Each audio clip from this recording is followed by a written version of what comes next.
In today's View, I will address the rise and fall of the National Democratic Party. Somewhere in the coming winter of their discontent, meaning after November 5th, buried under an avalanche of votes and ice and snow, lies the seeds, hopefully, that in the spring come back to life again, because we need a strong two-party system in this country.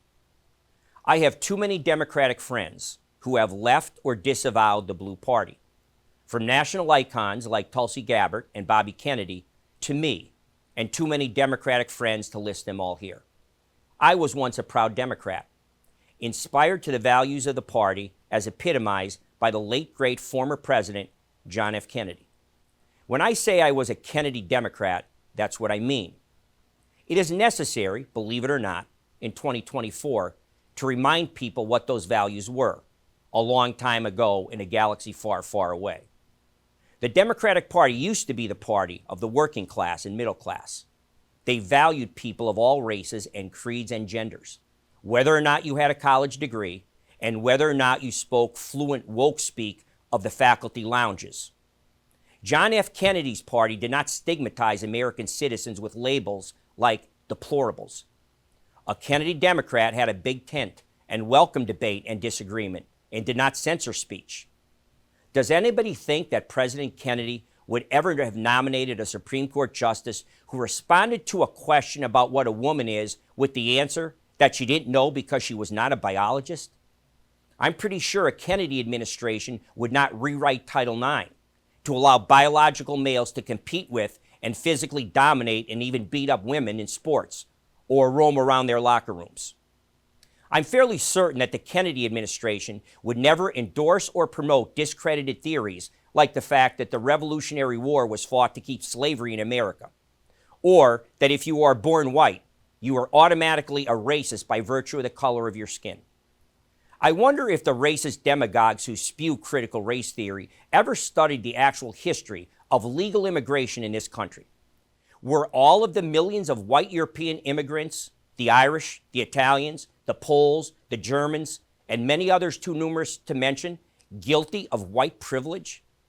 I can speak myself to the Italian experience, and thanks to my wife, an Irish woman, the Irish experience. And I can tell you that the term white privilege doesn't square with the experiences of those people. Or don't they count?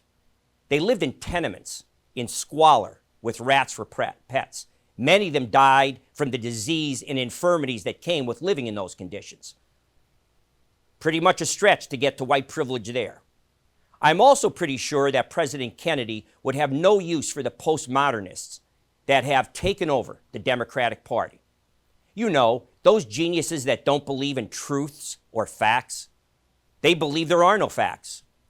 In that discredited discipline, you have the basis for radical gender ideology. It's the postmodernization that allows a Supreme Court justice to claim she doesn't know what a woman is. Thankfully, one senator mockingly stated in response that he wasn't a veterinarian, but he knew what a dog was. As many of you are aware, I recently met privately with President Trump. One of the topics we discussed was his belief that common sense had left the Democratic Party. I was therefore not surprised when he mentioned it later in his address. And isn't that the truth? A Kennedy administration would not be ordering people, through much hardship, to eliminate all fossil fuel and natural gas production, because they would know that you are condemning older citizens and poor ones to starvation and even death from extreme heat and cold when the cost of energy goes up. You remember views I did on this show referring to the dilemma of heat or eat in the wintertime? By the way, this also impacts the high price of food and directly leads to record inflation. 2/3 of American citizens are living paycheck to paycheck. And the National Democrats want to raise the price of energy? That's the game plan. They've said it. It's in testimony. That's how they're going to cut down because of their climate existentialism on the use of fossil fuels. How many people need to die in that effort or suffer in that effort? And then there's the government and academia-sponsored rise of anti-Semitism. We have seen it in elite college presidents of Ivy League institutions contextualizing the intimidation, assault, and exclusion of Jewish students on campuses. After a decade of censorship and canceling speeches from any non-woke perspective, all of a sudden, the First Amendment does apparently matter again. Of course, it really doesn't matter to them. In their DEI departments and bias reporting systems, they have put all kinds of booby traps and landmines in place to destroy the First Amendment. What really mattered were the pro-Palestinian voters in swing states that held their future hold on power in their hands. To them, that is really the context they were talking about. You have indoctrinated Gen Z students shouting encouragement and support for Hamas, an organization that has called for the death of all Jews, and getting away with it without consequence. Senator Chuck Schumer, who is Jewish, by the way, and former Speaker Nancy Pelosi should be ashamed of themselves for calling for moderation in the Israeli response.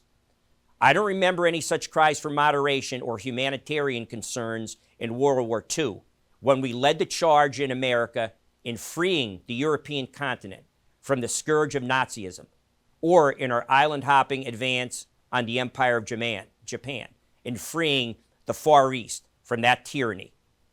I could go on and on and on about democratic censorship, coddling big tech and big pharma. But by now, I hope you've gotten the point. Now, I hope you understand how profound and troubling the statement is from Bobby Kennedy Jr. that his uncle and father wouldn't recognize today's Democratic Party. Neither do I. It would be easy to forget in my excoriating my former party the importance to our country to have two functioning parties. As I said in the beginning, there are too many patriotic Democratic citizens who I believe will move the Democratic Party back to where it has always been, at the center of love for our country, a belief in a God that imbued us with inalienable rights that are not bestowed by the government, but are protected by it. I would hope there are still people who remember Thomas Jefferson and James Madison and will view all Americans as the same without the benefit of intersectionality in identity politics.